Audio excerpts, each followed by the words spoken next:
This is John Karp from the 48 Laws of Power podcast. My debut album is now available on all major streaming platforms and can be downloaded on iTunes and Amazon.com. Go to johnkarp.com for more details. That's JONCARP.com. Thank you. Don't forget about me.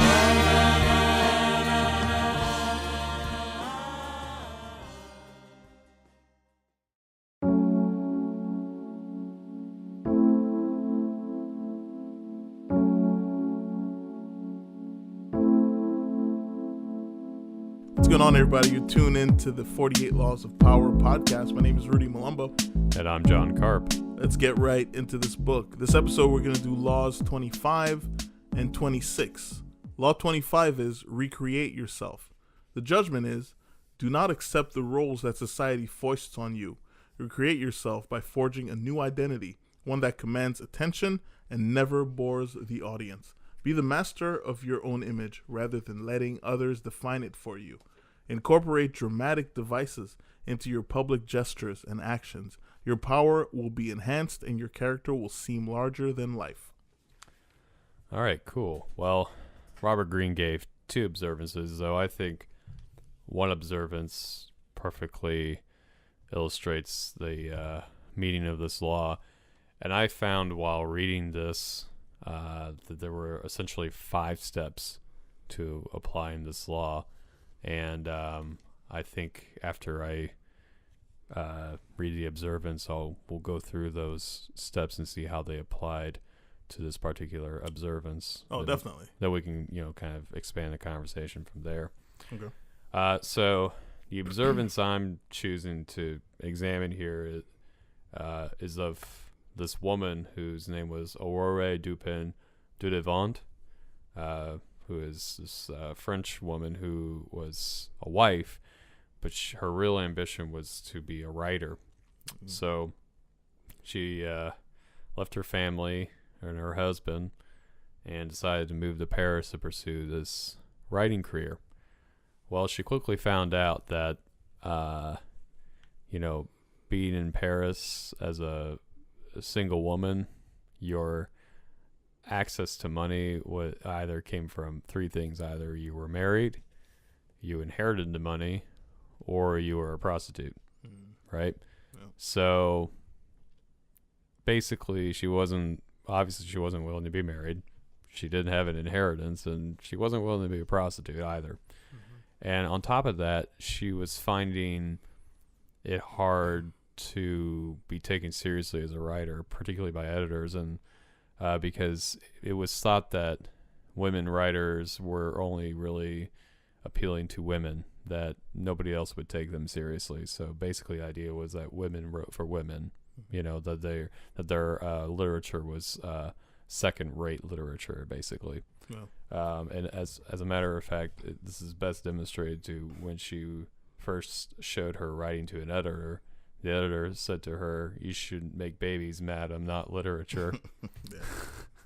So very blunt. Yeah, he didn't beat around the bush.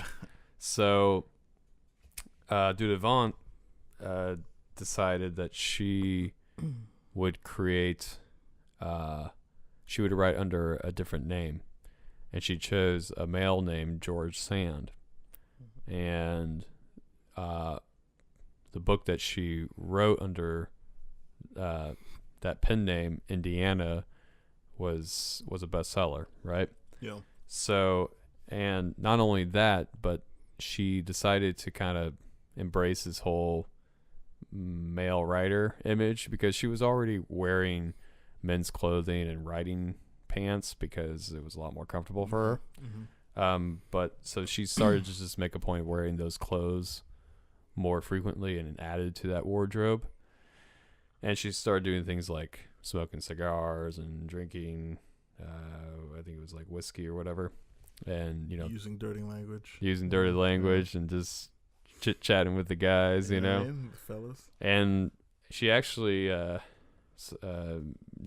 developed quite a lot of followers, because people were at this time very enamored by this like he-she kind of person. Yeah. You know, this is before the whole, you know, transgender thing. So people were like just fascinated by this woman who acted like a man, and it actually gained her more fans and readers and whatnot. So essentially, this woman, Dudevant, kind of changed her this prescribed role that was given to her by society because of her sex. She like turned it on its head and began impersonating a man, and in that way was able to, you know, decide her own fate. She created her own character. And this gave her success. So now that we've gone through that, the five rules I saw in reading about this law was, number one, be aware of yourself and take control of your image. So like Dudevant, she was aware that she was not going to be taken seriously as a female writer. Yeah. So what she did instead was basically take on a male moniker. Yeah. Right? Self-creation. Self-created her own image. 2, create a memorable and compelling character for yourself. Well, at that time especially, what could be more memorable than a woman impersonating a man? Yeah. Right?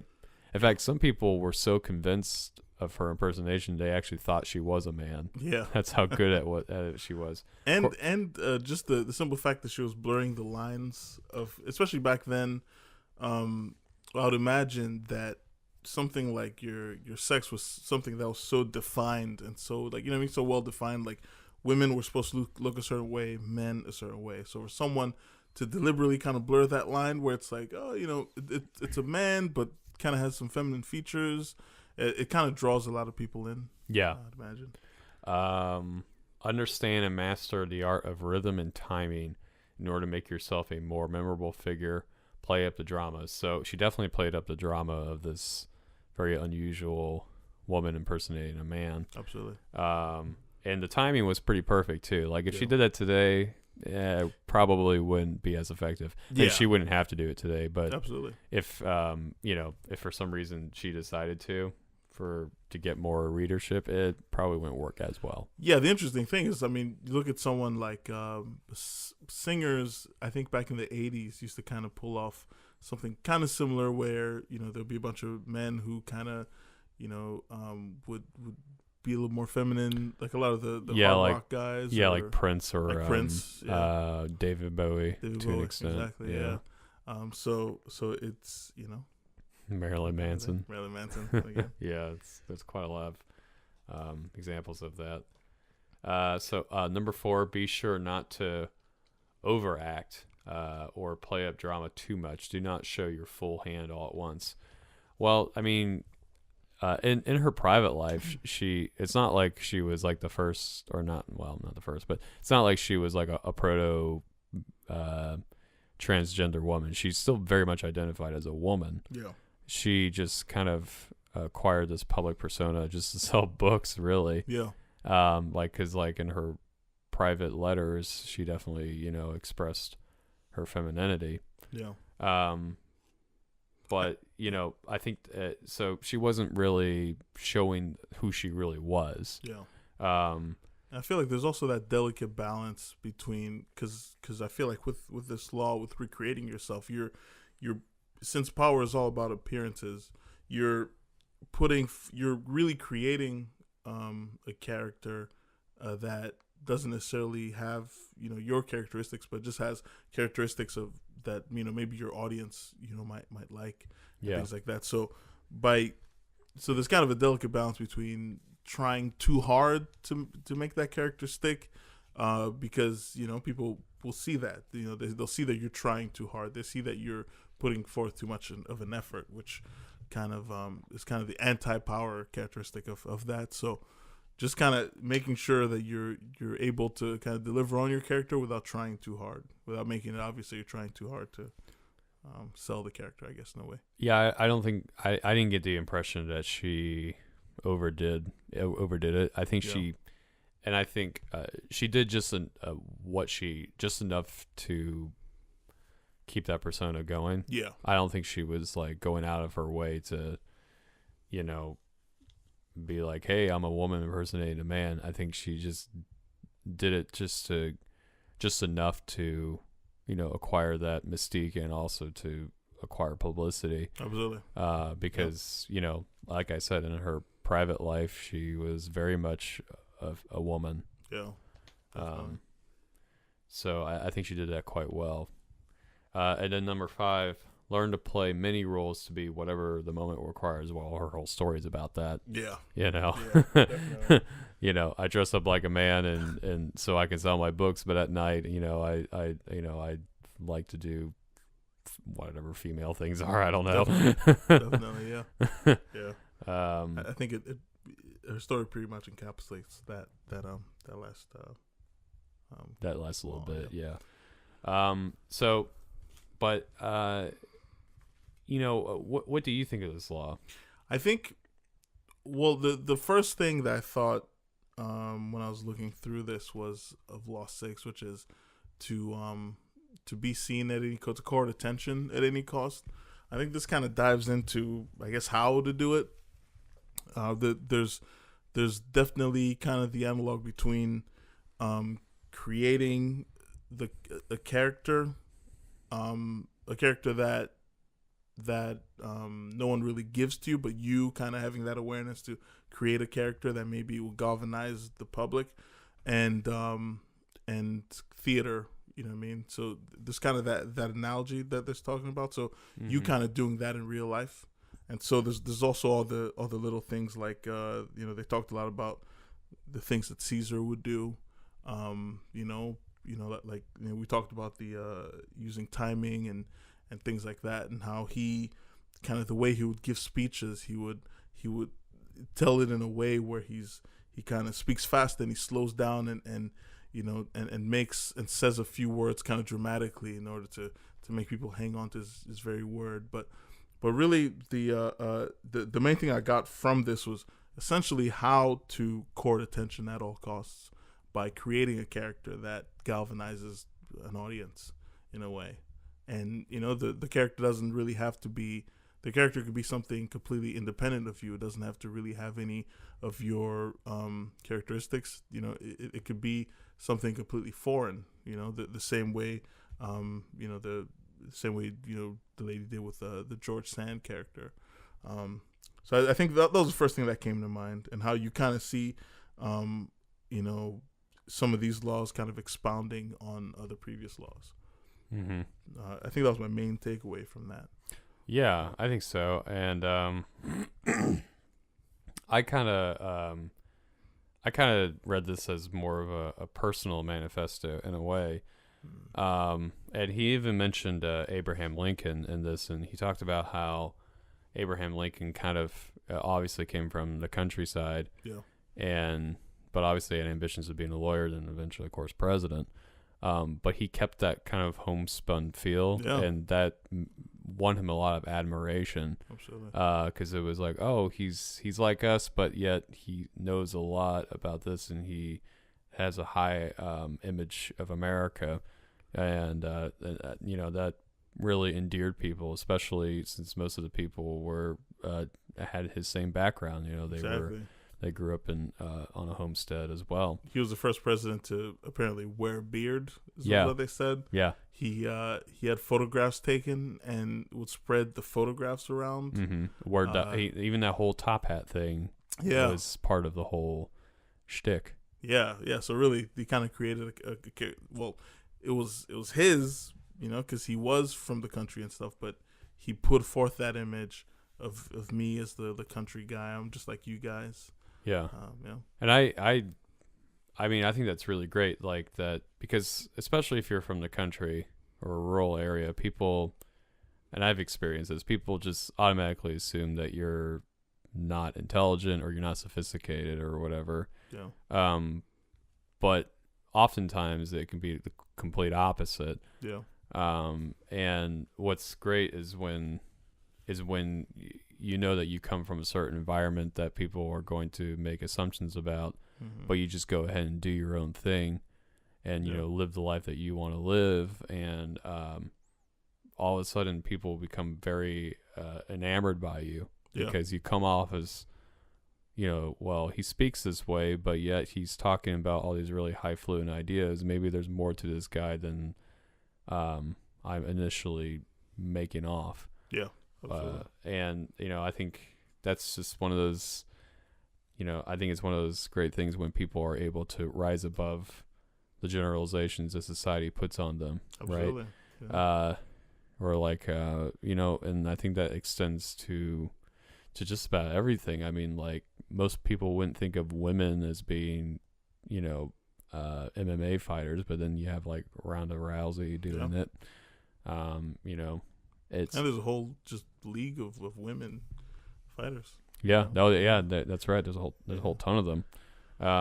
But it's just, I think it's really interesting to see people kind of, understand what society thinks of them just based on outward appearances. But, they themselves as individuals go, well, I understand that. However, I'm really interested in fighting, and I'm a lady, so I'm going to go do it. Yeah. I get that I'm from the country and I talk with an accent, but I'm going to go to college and I'm going to, I'm going to learn as much as I can about philosophy and, or I'm going to go to law school and be president one day, stuff like that. It's really great. It's really great to see people do that because they're kind of taking charge of their own destiny. Yeah. And I think this law is about doing that. Okay. And that don't shy away from where you come from or what you are, that instead incorporate that into your public persona. Don't be like, well, I gotta take classes to get rid of my accent. Yeah. Keep your accent. Yeah. It's what endears you to people. That's so interesting because I guess so basically your take on this law is more or less about using whatever flaw that you might have to as part of kind of your new idea or recreating yourself, but using your flaw kind of as a positive in a way. Right? Yeah, kind of like what Dudevant did. Yeah. I mean, not that being a woman is a flaw, but at that time it was a problem if you wanted to be. It was an obstacle. Yeah, well, it's an obstacle if you wanted to be a writer. Absolutely. So instead of hiding the fact that she was a woman, she just acted like a man, and it made her like kind of come off as really interesting. Especially when people realized that this George Sand person was, as a matter of fact, a woman impersonating a man. Yeah. People want to take it as like, oh, she's a fraud. They took her as being like I guess a novelty, you could say. Yeah. Well, it's interesting because for me, I kind of thought this was about this was pretty much because they talk a lot about how you're it's all about the I guess power is really all about what's seen, right? So and we've talked previously too about concealing your intentions and things like that. So the things that are seen or things that you present are the things that you want people to react to, but it's not the things you present are in most of the times are different than how things really are. You're just presenting them in a certain way. So I feel like this was kind of a tool for you to, I guess, get more power by essentially faking a character, right? But creating a character that gets attention. Yeah. Right? So it's a really like the extension of Law 6 of just whatever situation you're in, ignoring the characters the character that has been set out for you, and just creating a brand new character, the way kind of Caesar did, where he was, his whole really identity was kind of a shtick that he was doing, right? Where he was, giving speeches in a certain way. Even the way he died was kind of in a dramatic way. And you, Brutus, when he said that, so I kind of took this law as kind of another toolkit for, I guess, presenting yourself in a new way, Right. And I get what you're saying. I think the only difference between your interpretation and mine is that I was saying incorporate aspects of what you really are within that as well. Oh, okay. Yeah. For a couple reasons. Number one, it allows you to be your most authentic self, right? Which is, I think, I don't care what your goal in life is. I think that's a very important thing to maintain. Absolutely. But also, too, it makes it makes for a more unique character, if you will. And it's more seamless because you're just being yourself, really. Yeah. You know, the only, I think the pointers that I would get from this is how to maximize the natural personality that you already have, right? Yeah. So, like, for example, let's say, again, like your Abraham Lincoln, he was basically a country bumpkin, but he didn't make any pretenses to hide that at all. Yeah. He just was like, well, this is the way I speak, and you know what, I'm gonna make not just the way I speak a distinctive feature, but also the way I dress. I'm gonna wear this ridiculously tall top hat, right, and wear this beard, and all that. And I think the idea is just kind of capitalizing on what you already are. Okay. That does make sense, because I mean, if you're always putting forth a fake character, then it's not something that's sustainable. That's something that you can hold on for the rest of your life, or or forever, how long you want to do it. Absolutely. And anybody can do impersonate a stereotype. Yeah. It's way more interesting if somebody is actually being like genuine. It's not really so much a fake persona. It's like, no, this is an extension of what they really are. Yeah. I think I keep using country references for this, but there was it Jeff Foxworthy, a comedian? Yeah. Obviously he has developed this persona of being like the redneck comedian, right? Yeah. But like he really does have a farm like outside of Atlanta. And like his agent called him once, and he was out doing plowing the field on his tractor, so he called him while I was on the tractor, and he goes, "All right, hold on, I gotta turn the tractor off so I can hear what you're saying." And so he does just that, and he gets off the tractor, and he's like, "Okay, what were you trying to tell me?" And the agent's like, goes, "In all my time in my business, I've never heard anybody say, 'Give me a second, I gotta turn the tractor off.'" And he goes, so this isn't an act then, is it? He's like, "No, this is really who I am."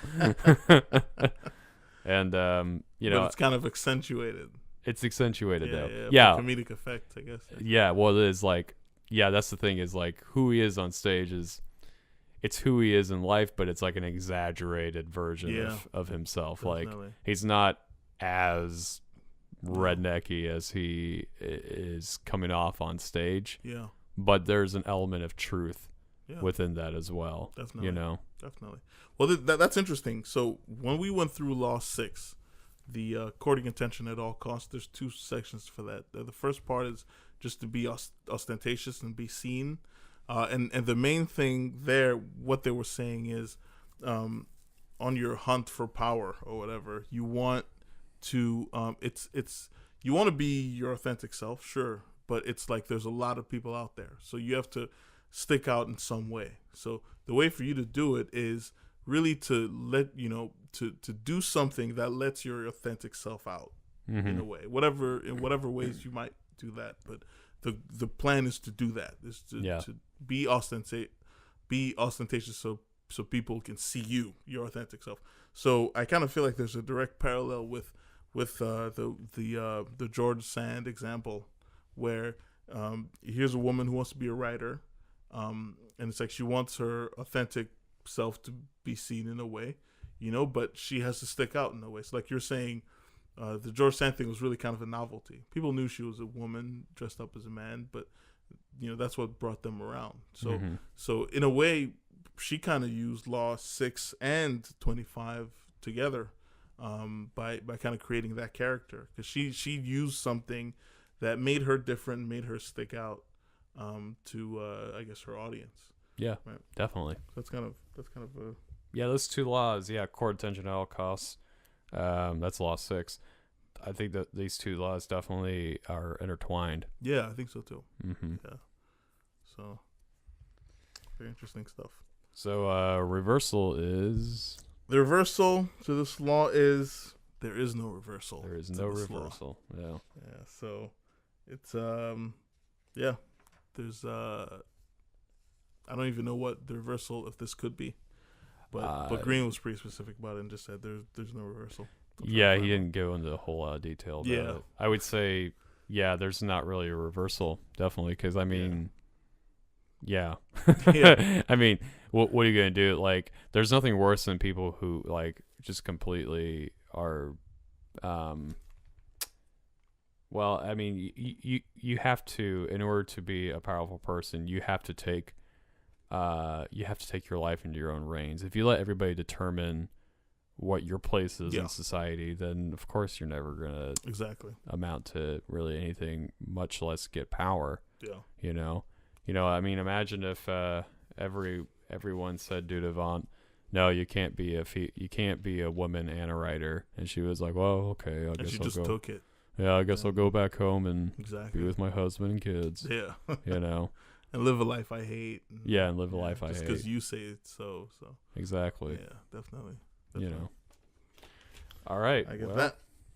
All right, moving right along to law number 26. Law 26 is keep your hands clean. The judgment is you must seem a paragon of civility and efficiency. Your hands are never soiled by mistakes and nasty deeds. Maintain such a spotless appearance by using others as scapegoats and cat's paws to disguise your involvement. Now, there's 2 parts to this. Yeah. So I'm going to read the first part. Part 1 is conceal your mistakes. Have a scapegoat around to take the blame. All right. Yeah. We'll do this like part 1 and part 2.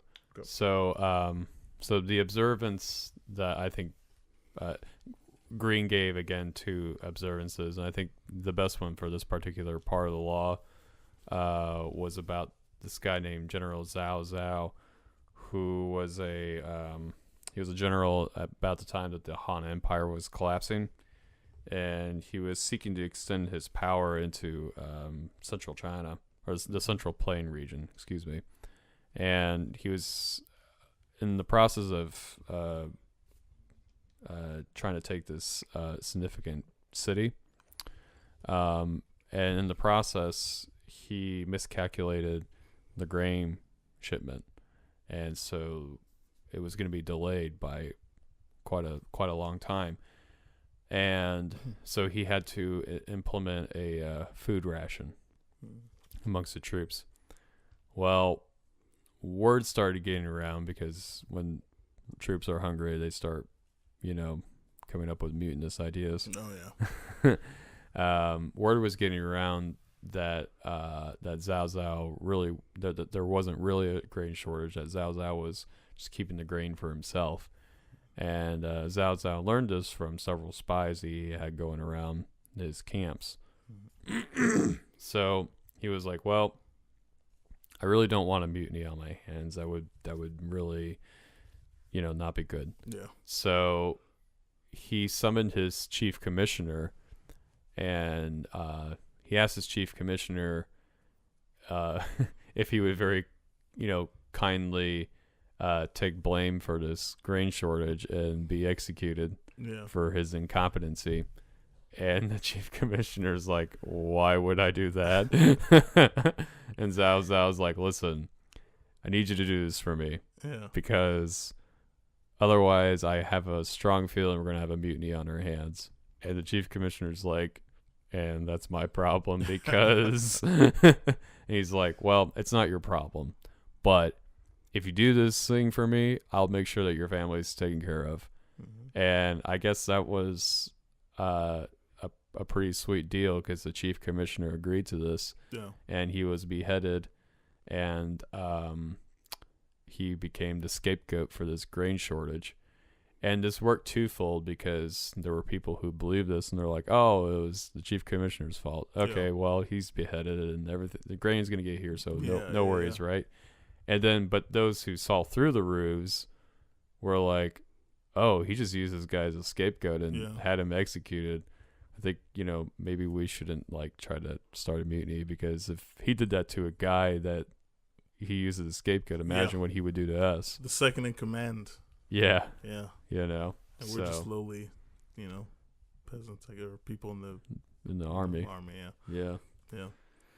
So, I mean, it's a pretty, using a scapegoat to, that's pretty brutal. Yeah, it's very brutal.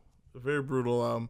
I think with this, one of the main things, I guess with this part, that I got is just that, if we're talking about, I guess, power, one of the themes that Robert Greene that kind of weaves through this book is one of powerful people don't want to look like something is difficult. You know what I mean? Like it doesn't. Being a powerful person, you have to avoid situations where you strain yourself. I think there was a previous law that we talked about, where Greene kind of went into some, talked about it for a little bit, but straining yourself or working really hard on a task doesn't look powerful to people. People tend to kind of downplay the amount of power that you have, or tend to look at you differently. Actually, you know what law it was? It was the law about the I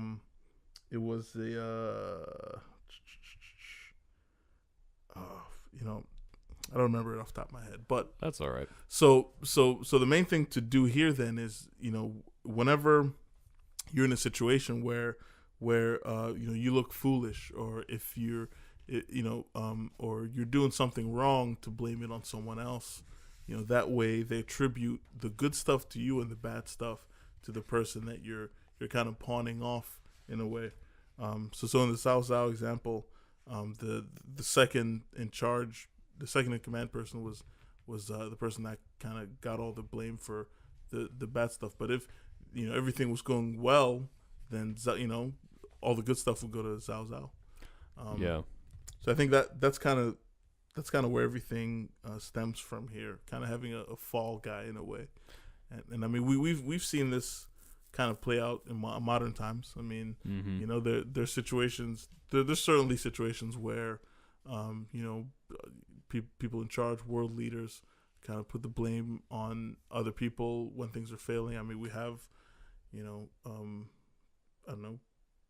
I feel like there's a multitude of examples. There's tons of examples of it. I mean, just to back up real quick, you were probably referring to Law 24, and one of the several things of being the perfect courtier. Oh yeah, was practicing nonchalance. Oh yeah, absolutely, absolutely. But yeah, there's tons of examples of people using, a fall guy. Yeah. I mean, some would say, President Trump and his lawyer that got in trouble. What's his name? Which one? I feel like there's been so many. Yeah. But yeah, I mean, even with this current administration. Yeah, I mean, well, it's kind of hard to say for sure. Yeah. About that. But allegedly, there's been all kinds of interesting stuff. Yeah. It's very, it's very hard to pull out a specific, because generally speaking, people try to, again, pass off somebody as being at fault for this thing. So I'm having a hard time coming up with something off the top of my head, even in a historical context. But I know as soon as we're done with this podcast, I'll come up with one. But needless to say, that people who are in positions of power have definitely done this before and do it all the time. And it's well, for one, it's ruthless, but I think also too, I don't gel with it personally. Yeah. And and I maybe I'll lose power points for that, but I don't know. You're doing my book. Well, boo-hoo. I just assigning blame to somebody, to me, that doesn't I don't know, that doesn't ring true to me. It's just it's one of those things to me where I have more respect for somebody who goes, listen, I messed up, but we're going to do this and try to make it right. Me, I have way more respect for somebody like that than somebody who just tries to blame somebody else for it, tries to play the blame game, because it's like, really. An example of somebody who I think did what I just said very effectively would be the first George H.W. Bush. Because he said one of his campaign promises was, read my lips, no new taxes. Well, it turned out that the American economy at the time needed to have its taxes raised. And he came to realize this and decided, well, I'm going to have to go back on a campaign promise because this is what the country needs. And he did that. And he got a lot of flack for that. And that in combination with Ross Perot running kind of cost him his reelection. And that's how Bill Clinton first came into office. Yeah. And, and he got a lot of criticism from that, particularly from the Republican Party. But you know what? He did what needed to be done. And to me personally, I have a lot of respect for him. That shows integrity and good leadership, actually. Yeah. As opposed to just making a bunch of promises and then when they don't work out, blaming somebody for it. Yeah. Yeah. Well, I think the interesting thing is one thing Green talks about a lot is about how power in a way is kind of all about appearances. It's all about how something looks, and you know what I mean. And and I don't know. I even though, because I agree with you, like I don't really gel with the law either. Like I don't like, I don't really like like it really shows kind of immaturity, I guess, to just when there's an issue, blame somebody else. You know what I mean? The more like true leaders are people who own up to their mistakes, but not only own up to it, learn from it, and kind of they learn some sort of lesson from it and they apply it.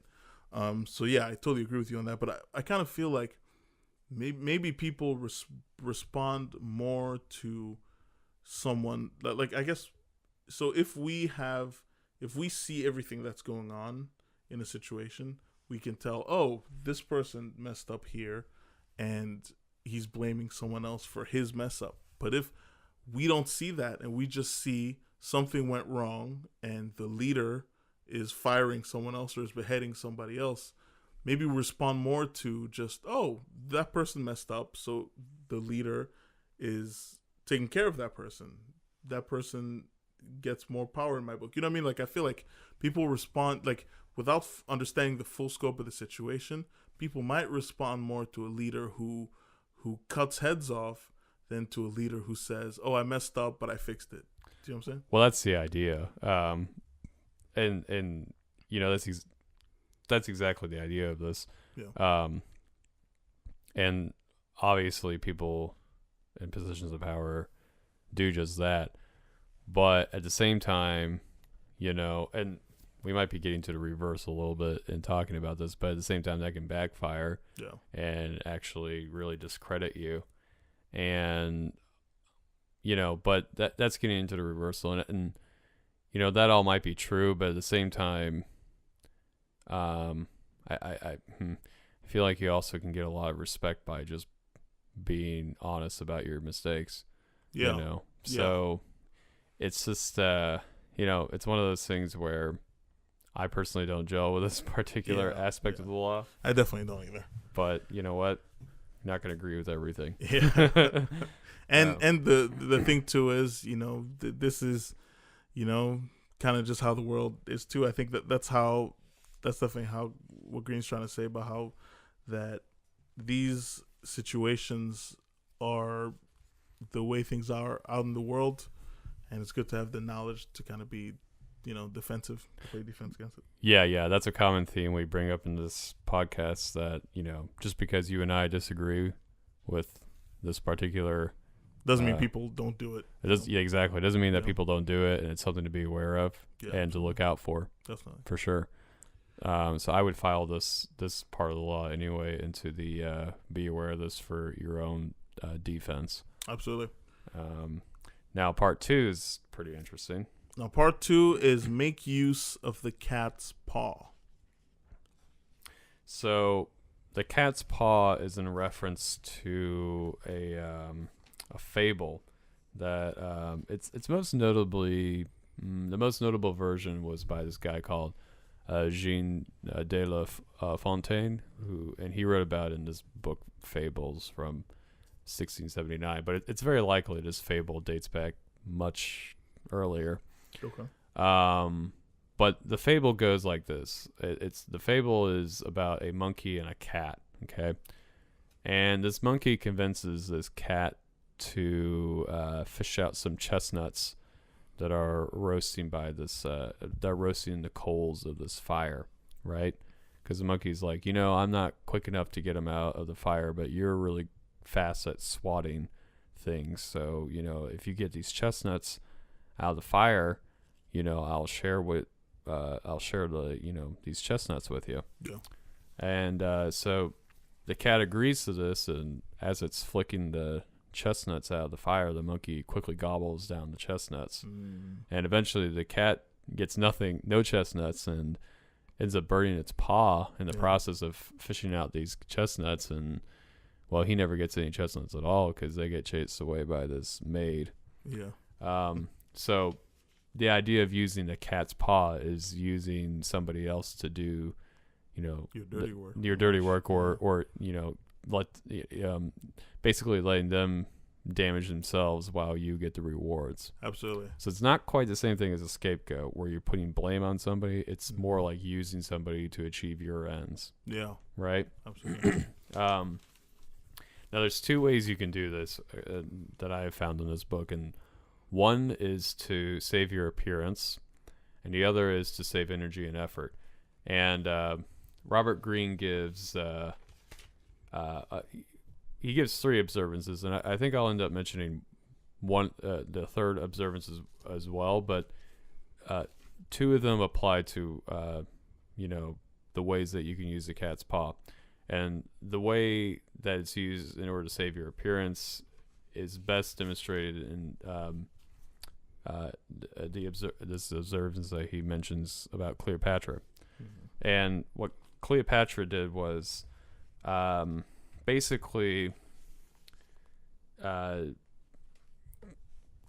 Cleopatra, when she was young, noticed that when her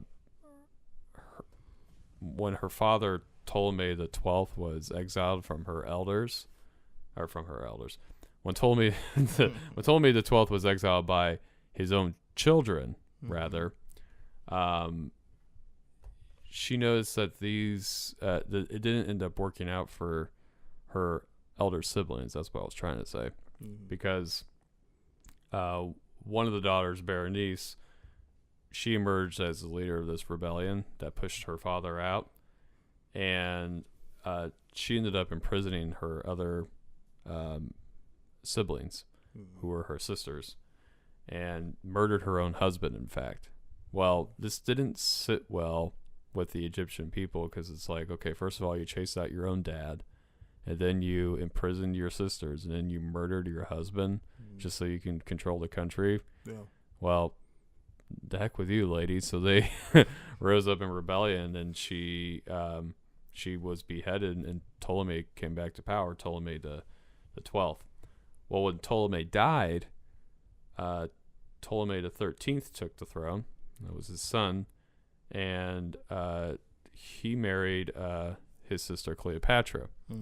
And yes, his sister. There's a whole saga about the Ptolemies marrying their own siblings. Yeah. This was very common in the Ptolemaic Egypt period. Yeah. If you want a full breakdown, I recommend Overly Sarcastic Productions. The guy who does the history part, he does a full breakdown of this. It's just simply called the Ptolemies. Okay. You got watch it sometime; it'll make your head spin. the levels of incest that happen. Oh my God, it's incredible. But anyway, that's getting off topic. There's a lot of that going on. Back Oh then. my God, this is like the epitome of that. Oh, wow. It's insane. But anyway, that's getting way off topic. So Cleopatra married Ptolemy the 13th. So obviously there was some struggle between her and her brother, now husband, and Her brother husband.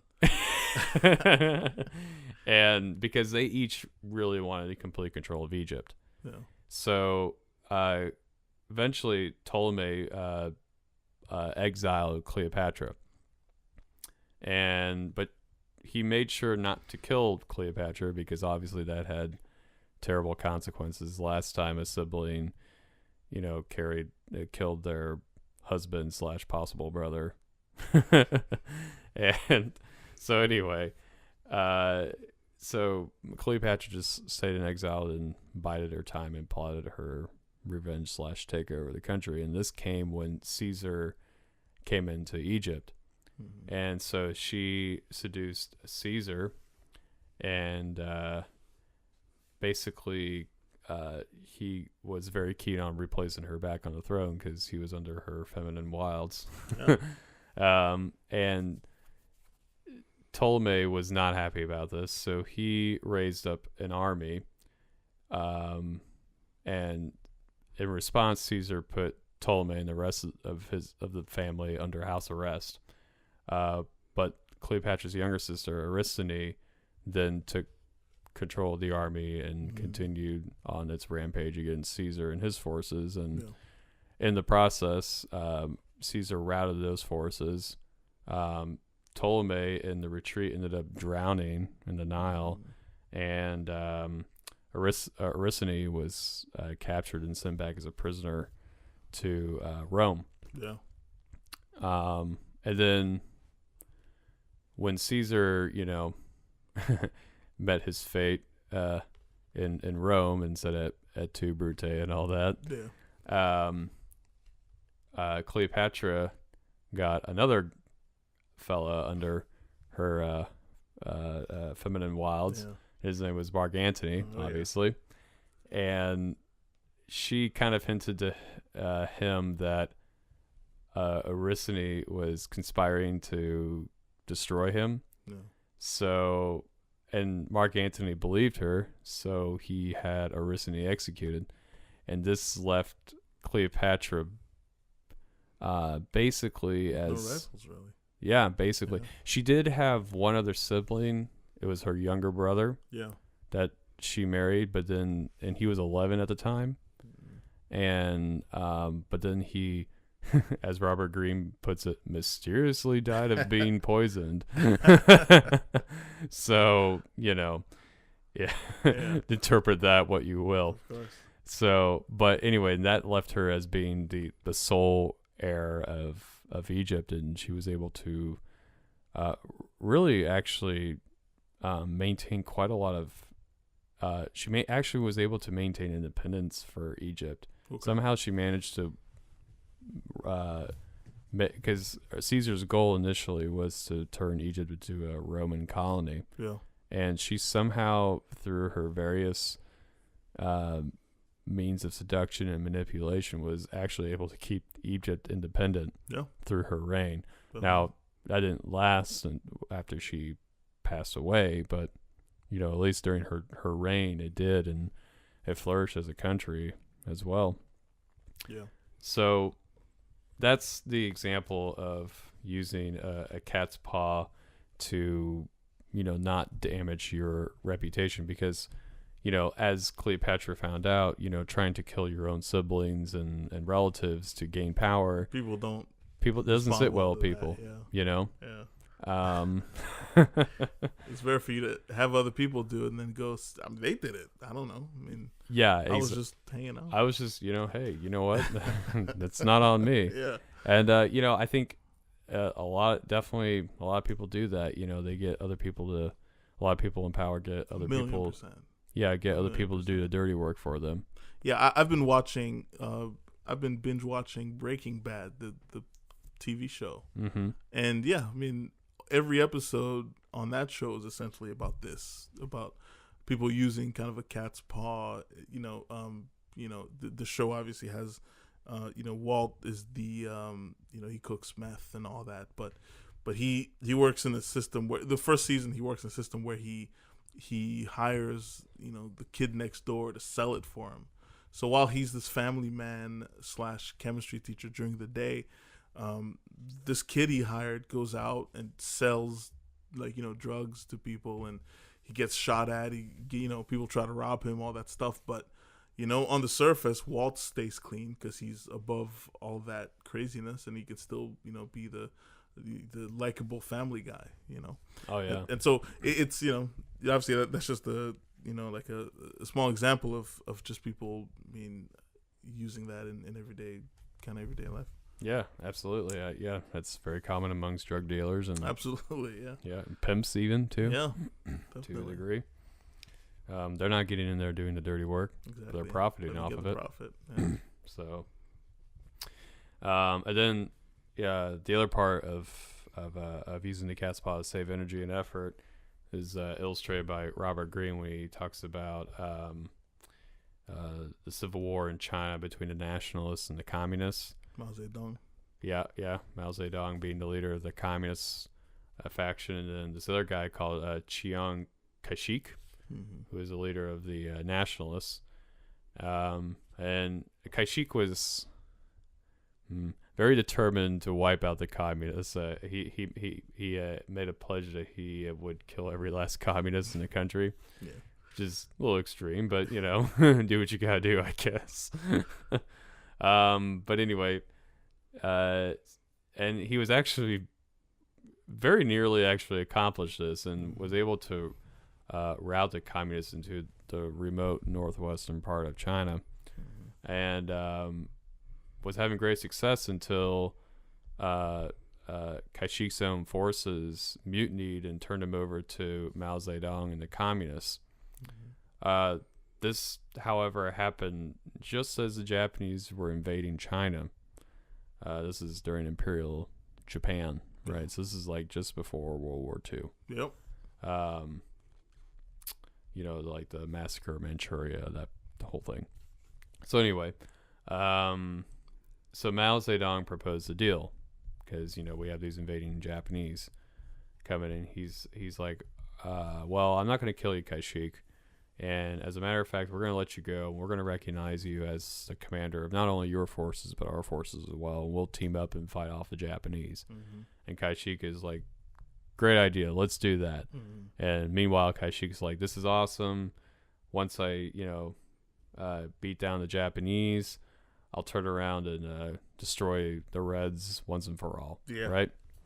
Well, what ended up happening, really, was Kai-shek and the nationalists engaged the Japanese in a more traditional way, and they took a brunt of the damage. Yep.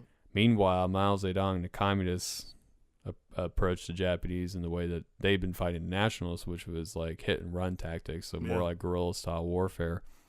And while they weren't inflicting as much damage on the Japanese as the nationalists were, they also weren't taking as heavy losses as the nationalists were. Exactly. And eventually, with the combined forces, they were able to push the Japanese out of China. But by the end of the Japanese invasion, the nationalists were so worn down that they became, pretty much that it. And also too, Mao Zedong was increasing his influence around China and getting more supporters. That with this weakened nationalist army plus some more supporters, they were able to swiftly defeat the nationalists, and that's how communist China came about. Yeah, absolutely. So definitely Mao Zedong was, trying to save energy and effort. Why inflict losses on my troops when I could just have the nationalists do it? Exactly. And accomplish the goal of getting the Japanese out of China. Definitely. I can kind of have, instead of applying force on them, I can just use the force that's naturally going to come anyways to destroy them. And meanwhile, we can kind of recuperate and we can kind of get stronger and not, I guess, and kind of retain our army. And then when the enemies fought off really by our other enemy, then we can kind of attack them and we'll kind of have the victory. So really, he used the cat's paw that he used was his enemy, and in a way kind of surrendered to his enemy. They worked together, and his enemy got depleted, and then by the time the war was over, they can kind of go back and kind of reclaim what was theirs. Yeah, exactly. I see this being used a lot in sports in a way where one sports team will allow the other team to, perform amazingly and score a lot of points, but they'll wear themselves down in the process of doing that. And then the other team, who's been conserving their energy the entire time, in the fourth quarter will come in and just dominate. That's something Kobe Bryant used to do a lot when he played. He was a guy who, especially earlier in his career, when he was very kind of energetic, he would kind of, he wouldn't play as hard the first 3 quarters, and then he would completely take over in the fourth. Mm-hmm. Same kind of thing where you're kind of using the I guess all the energy that the other team has, you're kind of using against them. You know what I mean? The how they're playing, like their intensity. You're using their intensity against them. Mm-hmm. So they're playing with all out intensity over the course of the game. They build momentum and all that. And by the time you get right till the end, that's usually when people kind of tend to slow down. They come in and they, I guess, take over because they've been conserving all that energy the whole time. Yeah, definitely. Happens a lot. Yeah, definitely. And I would imagine, if we're talking sports, and I'd imagine in warfare as well. Mm-hmm. It's definitely, it seems like it would be a tactic to use also. Oh, yeah, definitely. Because there's nothing more difficult than the end of some stuff. You know what I mean?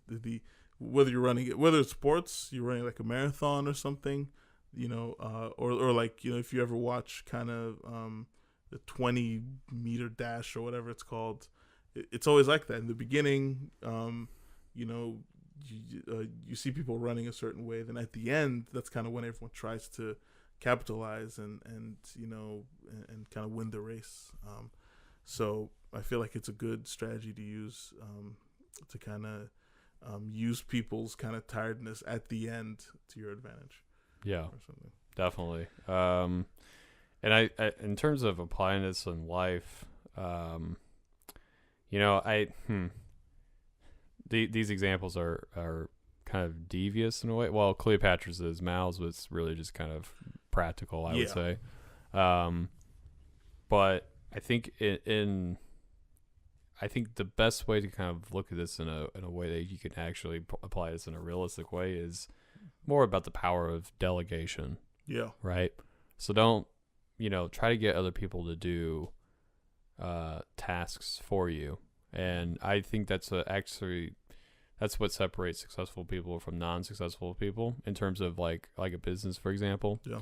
If you're doing everything that the business requires, like balancing the books, keeping the shop clean, interacting with the customers and whatnot, you're going to wear yourself out and you're going to burn out, and your business isn't going to do well as a result of you burning out. Yep. And also too, one person can't do all these jobs. So you have to hire employees to, to do all these separate jobs. That's obvious. Yeah. Right. But also too, in terms of delegation, that's how you become someone with power, because now you're delegating tasks to other people. So now you're you're a leader, basically.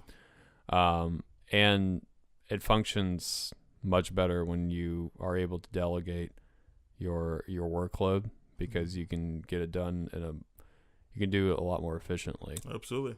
And of course, you being at the head of the helm, you have quite a lot of power. I mean, the captain of the ship is the most important person on the ship. Yep.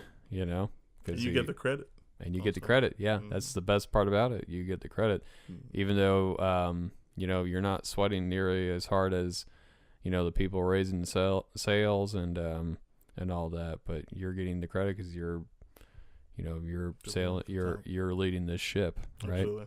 Yeah. So, and it's the same thing with companies and whatnot. So I would say, the cat's paw in a way, in in a context that people would normally use it Yeah, would be, delegation. absolutely. And I agree with that. I think that's definitely the most kind of the practical application of using the cat's paw. Obviously, with just kind of how Robert Greene talked about it, there's a lot of kind of devious ways that it has been used in the past as well, and it's still being used. This is definitely something that you see everywhere. Like we briefly just talked about how people who kind of were involved in kind of a big crime operation, something like like a pimp or like a drug dealer or something like that. I mean, this is really their bread and butter. This is how they get things done. Mm-hmm. They kind of stay away from the dangers of the street life, by having other people do the dirty work, but they get all the credit also. So it's definitely something that is definitely being used all across the board. For either good reasons or bad. So Yeah, but yeah. definitely. Yeah. The cat's paw, I feel like, can be used for good Yeah. in some ways. Absolutely. Absolutely. I can't think of the scapegoat being used in a good way. Oh, absolutely not. Yeah, because this is because the cat's paw, it's things that have to be done. So you could either be in a business capacity where you could actually even be doing good, and you need someone else to help you do good, or you could be doing ill. Yeah, Mm-hmm. so. Actually, Robert Greene gives like an example of a moralistic way of using the cat's paw in the third observance, and it's kind of like an unusual way of using the cat's paw in that it's using yourself as a cat's paw. Mm-hmm. And the example he gives is of this Japanese guy named Kuriyama Daisen. And Daisen had a friend named Hoshino Soman, who had gotten himself into some serious debt, right? Mm-hmm. And Daisen wanted to help his friend Soman, but he didn't want to step on his sense of honor, and by giving him money to help himself, right? Yeah.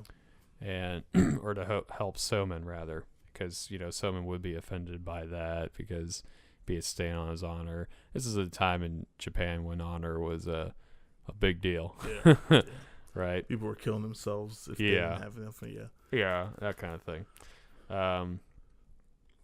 And but we have an aspect of that too. When people are like, "I don't need your charity." Yeah. We have an aspect of that too in modern Western culture. Yeah, I think though. I mean, definitely in Japanese culture, it's definitely a lot more ingrained. Especially at that time, definitely. I mean, I don't know a whole lot about contemporary Japanese culture, but I know, in that part of their history, they took that whole concept of honor to the next level, so to speak. But anyway, so Daisen came up with this idea to basically help his friend out without being upfront about it and tainting his friend's honor, so to speak. And what he did was Daisen went to go visit Soman, and Daisen noticed this painting that Soman had, and he just was raving on about how great this painting was. And Soman was like, "Well, if you like it so much, here, have it." And Daisen was like, "Oh no, I couldn't, dude." And Soman's like, "No, seriously, if you really like it, it's yours." And Daisen was like, "Oh, you're awesome, Soman. All right, man, I'll take it. Thank you so much." And Soman's like, "Yeah, it's no big deal, man. No worries." So the next day, Daisen had sent Soman a vase of his, and with the vase, he included a little note that said, "Hey, I just wanted to show my gratitude for you giving me your painting, and by giving you this vase, and I just want you to know that if you feel the need to,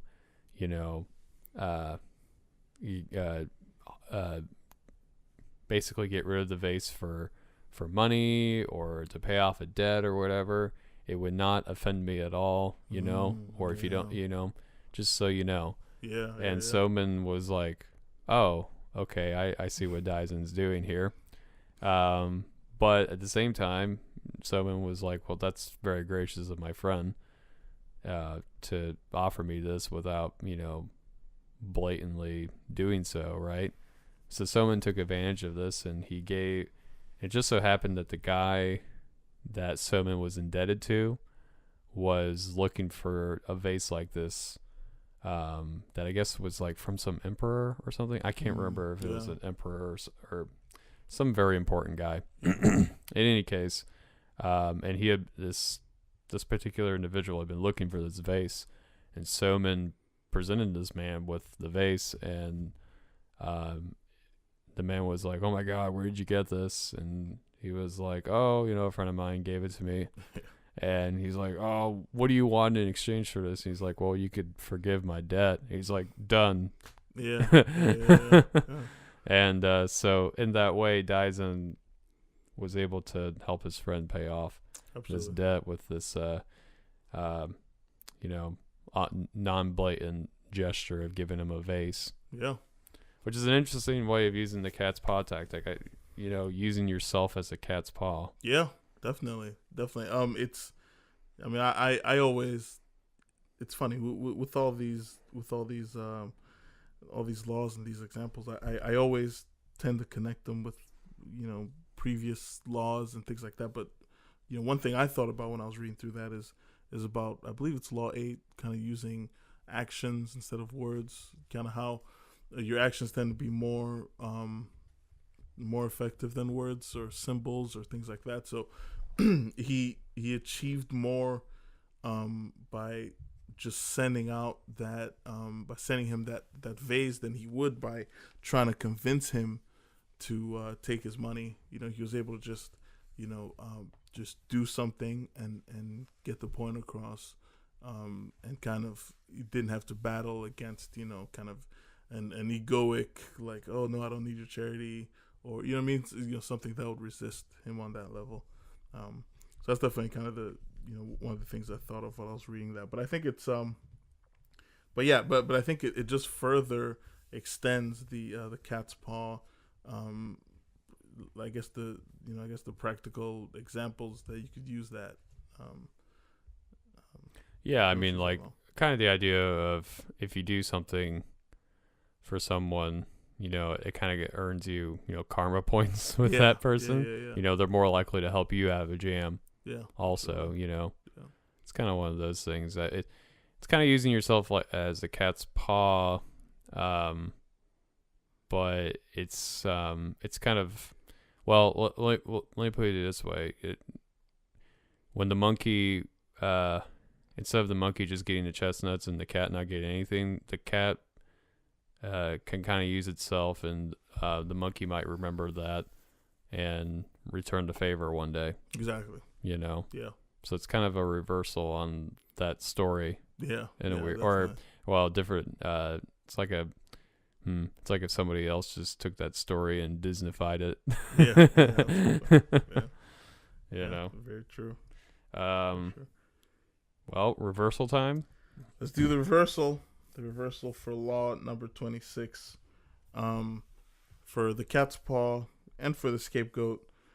Green talks about how those two should be used with extreme caution, because it could, if people kind of sniff out that you are kind of consciously blaming other people or using people for your end, it can kind of hurt your reputation a little bit, and it's something that could I guess turn people against you, especially if you're in a situation where the thing you're trying to achieve is of great consequence.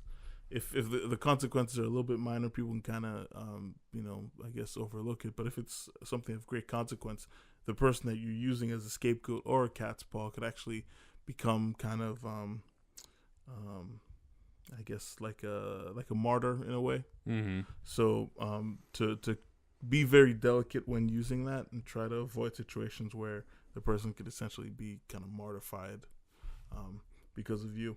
And also that there are certain situations where you can't necessarily blame someone else or use someone as a cat's paw, but you have to kind of go in there and kind of admit your fault, especially if we're talking the scapegoat example. If you've done something poorly, to just be upfront about it and kind of apologize and make it obvious to people that you've kind of learned the lesson and you're moving from it.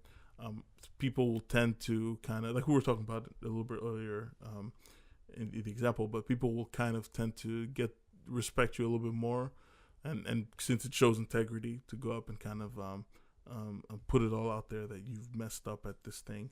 So there's certain situations where it's better to confront that and to just be upfront with it, and also just to be very delicate when using the cat's paw and the scapegoats. Right. Yeah. Absolutely. All right. Well, I think that's it. I guess we did it, everybody. For the 48 Laws of Power podcast, my name is Rudy Malumbo. And I'm John Karp. Signing off. Well, that was our take. What do you think? Email us at the 48 Laws of Power podcast at gmail.com. Be sure to check us out on iTunes, YouTube, Spotify, iHeartRadio, and like us on Facebook. Listen in every Monday as we air new episodes.